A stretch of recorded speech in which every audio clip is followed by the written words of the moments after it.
খিচুড়ি বা সাদা ভাতের সাথে এই আচারি বেগুনটা খুবই মজা লাগে। এই আচারি বেগুন হলে আমার মনে হয় না আর কিছু লাগবে খিচুড়ির সাথে।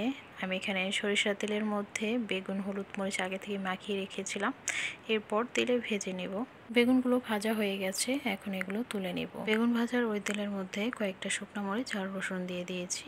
এখন এর মধ্যে দিয়েছি আদা রসুন বাটা, আর সাথে পেঁয়াজ বাটা ছিল খুবই অল্প পরিমাণের।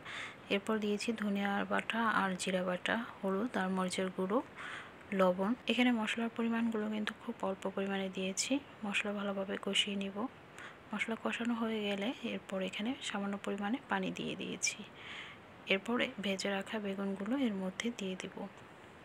যেহেতু এটা আচারি বেগুন, তাই আচারে যা যা মশলা থাকে সবই এর মধ্যে দিয়ে দেব। এখানে আচারের মশলা আমি দিয়ে দিয়েছি হাফ চামচ।